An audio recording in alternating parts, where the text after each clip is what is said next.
Bom dia, meus pequenos pimpolhos. Eu acho que vocês já estão um pouco confusos, talvez estejam com um pouco de dificuldade, mas nada que não se possa resolver. A atomística pode parecer ser difícil num primeiro olhar, mas na verdade ela é mais simples do que parece.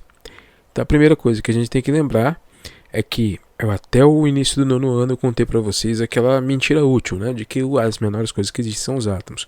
E a gente aprendeu que não.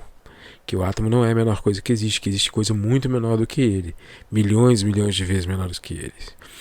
Mas mesmo assim, o átomo ainda vai ser uma unidade muito importante para a química e para boa parte da tecnologia que existe na humanidade. Quase toda a humanidade, a tecnologia moderna, é baseada na noção de átomo, né? A gente usa átomos para tudo, para construir relógios, computadores, foguetes, tintas, remédios e assim por diante, né? O átomo é uma parte fundamental da tecnologia. A noção de átomo é uma parte fundamental da tecnologia.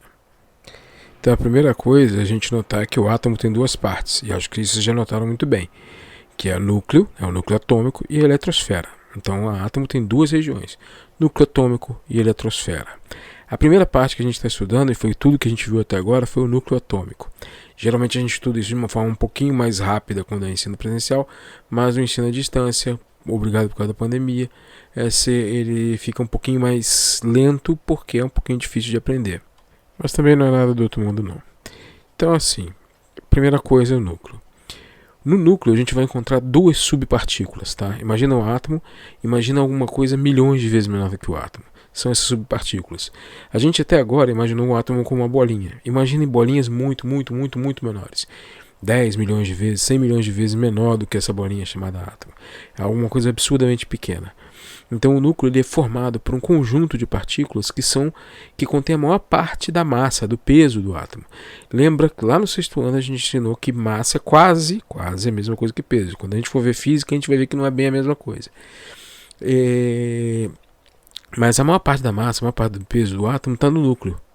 Ali você tem duas subpartículas que têm a maior parte desse peso, que são o nêutron e o próton. Né? E são essas partículas que vão determinar as características mais importantes do átomo. Além do núcleo, nós temos também a eletrosfera. A eletrosfera é a parte de fora do átomo, vamos chamar de a casca. Só que ao contrário de um ovo, ao contrário da maioria das frutas, aqui o núcleo é muito pequeno e a casca é muito grande. Imagina só se, por exemplo, se o átomo fosse do tamanho do Maracanã. O núcleo seria do tamanho de uma uva lá no meio do campo e a eletrosfera seria todo o resto. Seria essa casca, seria essa parte de fora do átomo. Ou seja, ela é muito maior, ela é a parte quase toda do átomo. Só que ela é quase que completamente vazia. Ela não tem quase nada lá dentro. Né? Quase toda a massa, quase tudo que existe dentro do átomo está dentro do núcleo. Nessa uvazinha, naquela partezinha minúscula que está bem lá no meio. Nessa partezinha minúscula, nesse núcleo, que é super pesado e super pequenininho, vocês vão ver duas subpartículas, que são extremamente importantes. Os prótons e os nêutrons. Né?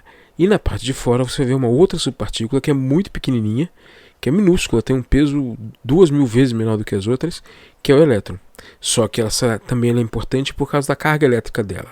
Mas isso a gente vai ver depois, quando a gente for ver ligações químicas, quando a gente for ver a eletrosfera.